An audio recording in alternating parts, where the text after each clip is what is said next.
সাত নামে কোরবানি দেওয়া যাবে কিনা, কোরবানি সাত নামে দিবেন কিনা? ভাইরা আমার, কোরবানি মূলত আল্লাহর নামে হবে, এটা আমাদের বলার ভুল। আমরা বলি সাত নামে কোরবানি, আসলে সাত নামে না, সাতজনের তরফ থেকে, সাত ব্যক্তির তরফ থেকে কোরবানি হয়, সাত ব্যক্তির পক্ষ থেকে কোরবানি হতে পারে। গরুতে, ওটে সর্বোচ্চ সাতটা ভাগ হতে পারে, সাতের নিচে হতে পারে, উপরে হতে পারে না। আবার ভগ্নাংশ হবে না, অর্থাৎ এক ভাগ দুইজনে মিলে নিলে হবে না। বুঝে আসছে কথা?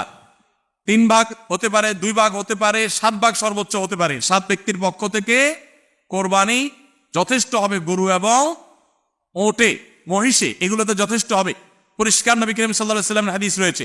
আজকাল অনেক আলেমরা এটা নিয়ে, বা কোন আলেমরা এটা নিয়ে মত পার্থক্য করেন, দুর্ভাগ্যজনক সেটা।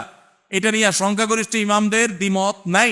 আরব আজম কোন দেশে সংখ্যাগরিষ্ঠ আলেমদের কোনো দ্বিমত নাই যে গরু, ওট এগুলো সাত ব্যক্তিত্ব